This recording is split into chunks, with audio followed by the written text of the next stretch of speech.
It's time for the Disney news, you guys. We've got lots of great news to share with you today. New presidents, the Skyliner, brand new theaters, automated cameras. We got lots to talk about today. Let's get started.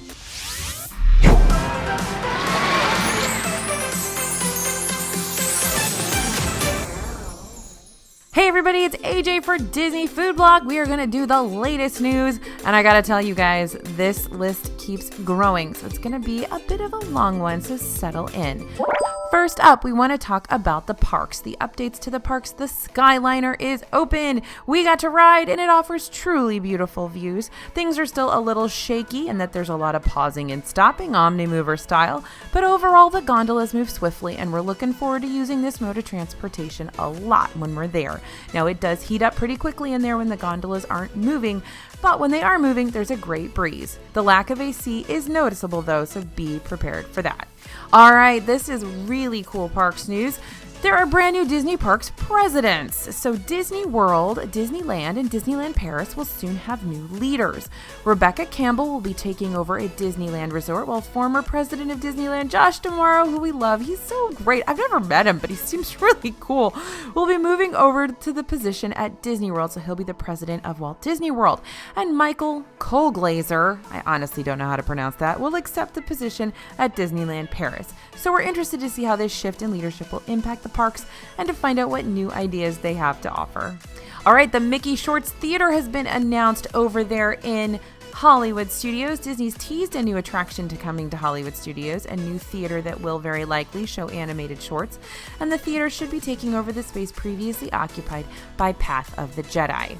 Next, let's talk about those automated cameras. So we've been seeing some brand new automated PhotoPass cameras around. Now, these automated cameras are taking over the parks in a few PhotoPass locations and causing a pretty big upset. So we've spotted them at several PhotoPass spots around Disney World, including Mickey and Minnie in Town Square and Tinkerbell at the Town Square Theater. And we spotted them popping up at the Anna and Elsa meet and greet in Epcot and a few other places.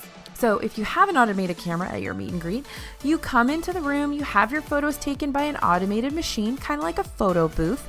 They take about 5 or 6 photos on a timer, and that's rather than the cast member taking the photos. Then you scan your magic band at the box to link the photos to your account. Now, like I said, the system's on a timer, took about 5 or 6 photos, and while we still had a couple of nice photos at the end of the interaction, it did seem much more difficult to get those fun candid shots. So for example, if you're proposing or if you're doing a gender reveal, you probably want to look for a meet and greet that does not have an automated camera box. You want an actual person sort of capturing that for you. But remember, you can ask the character attendant who's there to snap a few pictures for you on your personal mobile device. Now, Disney has tested this system out at a few different locations throughout the last few years. We've seen them tested with Tinkerbell in Magic Kingdom and at Star Wars Launch Bay in Hollywood Studios. Now, this may just be another test. We don't know, but we will watch it closely and keep you guys updated. All right, the Festival of the Holidays menus have been released. I'm so excited. If you're celebrating any part of the holiday season at Epcot, then you'll have the opportunity to enjoy the Epcot International Festival of the Holidays from November 29th through December 30th. So we've got the menus for the 13 food booths. That's the best part of the festival in our opinion. And while there are no new booths this year, new items have been added to many of those regular booths that are returning.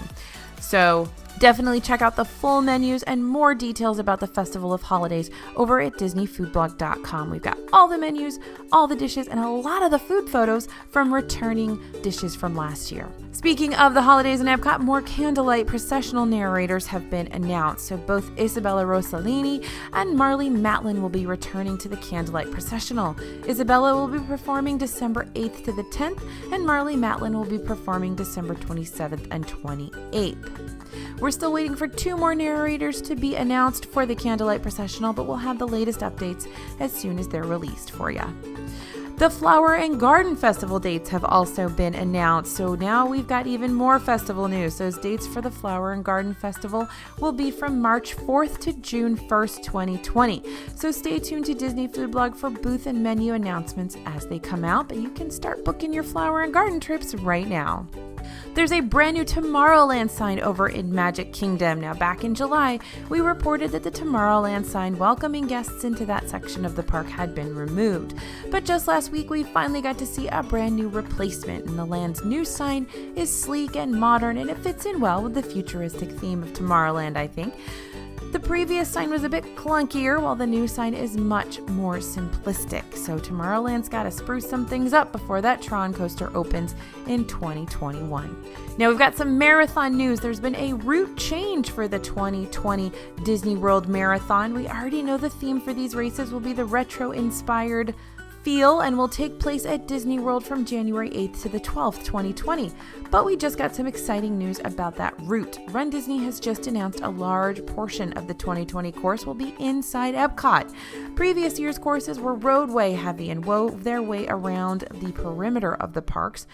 We'd much rather run through the Disney parks than around them, so luckily we get to do that next year. Also, Run Disney has reported the 2020 course will pass through Blizzard Beach. And there's great news for you early birds, too. The 2020 race will begin at 5 a.m. That's half an hour earlier than previous years. Remember, it's going to be really cold, most likely. Most of the time on marathon day, it's kind of chilly because it's January and it does get cold in Florida. So remember to layer and wear layers that you can sort of take off and throw off as you are running. Lastly, a new special outdoor exclusive area for runners has been announced. This will be a great spot to stretch those legs, grab your marathon swag, and take a few selfies. This area requires a separate ticket, and Disney has not yet released a date for these tickets to go on sale. Now, we've got a video with some tips, tricks, and must-knows for your next Run Disney event, so be sure to check that out if you're headed to Disney World for next year's marathon. All right, we've got new shows coming to Disneyland. So right on the heels of hearing about the cancellation of live shows, Disneyland pulled a fast one and introduced some new entertainment coming to the parks. A strolling magician has already come to Frontierland, and we've got a post up about him. It was really fun to watch. And later this fall, a pair of dueling piano players will take up residency in the Golden Horseshoe. We've got some Tokyo Disney news, opening dates for a few attractions. So the overseas parks are seeing some exciting openings in the near future. And starting April 15th, 2020, you're going to be able to experience Tokyo Disney's new Fantasyland and new additions in Tomorrowland and Toontown. The new Fantasyland area of the park is going to include the indoor Fantasyland Forest Theater and the Enchanted Tale of Beauty and the Beast attraction. Those animatronics look so impressive and I can't wait to see them. Tomorrowland will also have the Happy Ride with Baymax, a new popcorn shop, and Toontown will get the new Minnie Mouse meet and greet. The very last Illuminations Reflections of Earth is happening tonight, and if all those closures in Future World didn't clue you into the big changes coming to Epcot, the long-running fireworks show coming to an end might. Now, this show has been running since 1988. This is the one we all grew up with the Reflections of Earth variation coming to the park in 1999. Starting tomorrow, Epcot Forever will take its place, and we'll be there to bring you our thoughts on this new, though temporary, show. Harmonious will be debuting sometime in 2020 as the more permanent fixture of the park. All right, let's talk about restaurant and snack news. Plant-based dining additions are coming to Disney World, and you're going to see a huge upgrade in vegetarian offerings in Disney World and Disneyland. So Disney's been stepping up that vegetarian vegan food department game. Starting October 1st, it'll be even easier to find plant-based items on menus around Walt Disney World. A small leaf icon will note which items are vegetarian friendly, and going forward, a vegetarian appetizer, entree, and dessert will be available at every single table service restaurant at both Disneyland and Disney World. So table service restaurants in Disney World will have the logos beginning October 3rd, and Disneyland diners will start seeing those logos pop up in spring 2020. Also over there in Disneyland, brand new Trader Sam's and Tangaroa Terrace menus have debuted. These are both at the Disneyland Hotel. They're Polynesian and American-inspired locations, and they feature the same lunch and dinner menu, meaning that you'll be able to test out these new menu items at both locations. Breakfast is only served at Tangaroa Terrace since Trader Sam's isn't open yet, so you're only going to find the new breakfast menus at Tangaroa. And there are a bunch of new menu additions, including the Poke Bowl, Hawaiian Platter, Tonkatsu Ramen, Little Gem Salad, Tempura Shrimp, and Tongo Salad. The well-known Hawaiian cheeseburger is now a half-pound burger instead of a third-pound burger, and the poo-poo platter saw a macaroni salad addition. The new breakfast menu, which is offered daily until 11 a.m., includes an American breakfast, those thick and fluffy Japanese pancakes that are so trendy right now, the Loco Moco burrito, Tongaro toast, an acai chia breakfast bowl, and avocado toast.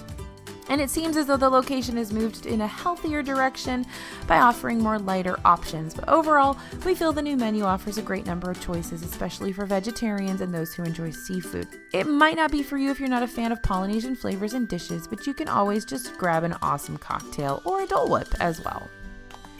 Disneyland also got a new funnel cakery, literally called the Funnel Cakery, opened in Disneyland's Downtown Disney, and the menu includes classic strawberry and Oreo crumble funnel cakes, funnel pancakes as well, donut holes, and toppings. Now, the toppings range in price from $1 to $3 and include whipped cream, strawberries, Oreo crumbles, sprinkles, chocolate drizzle, caramel drizzle, and strawberry drizzle.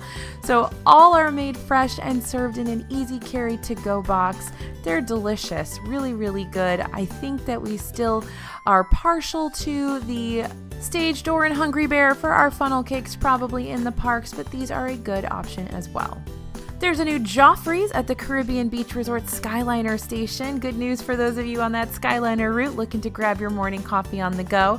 There's even a specialty drink here called the Toffee Flight Latte. This is a blend of sea salt, caramel, toffee, and dark chocolate with your coffee. It is really, really good, and you can only get it at that location. There's a bunch of new menu items over in Disney Springs. They're calling it Wonderfall Flavors, and over 30 locations are participating this year. This is between September 20th and November 4th that you're going to get these seasonally inspired food and beverages. So Amorette's is serving up a pumpkin creme brulee and harvest apple crepe. Deluxe Burger has an Oktoberfest burger with smoked sausage, braised red cabbage, lettuce, tomato, grilled onion, and stout cheese sauce, yum, all on a fresh baked Parker House roll. Jock Lindsay's has the awesome Air Pirates cargo loaded pretzel. This thing is massive with tons of awesome stuff inside. Prosciutto, sliced brats, artisan pepperoni, smoked cheddar, black diamond cheddar, yum, and pickles with spicy mustard and beer cheese fondue. That's a must get over there. And there's lots of hearty snacks, pumpkin and apple flavors all over the place. We got reviews of everything. We ate everything. Full list of snacks to help you plan over at DisneyFoodblog.com. Also, over in Disney Springs are those new Waffle Gelato sliders. These ones are at Vivoli Il Gelato.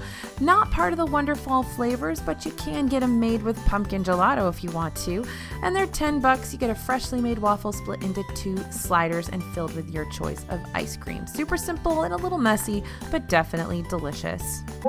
All right, let's talk merchandise news. Mickey Mouse Clubhouse merch is here. This is super cute, 90s retro.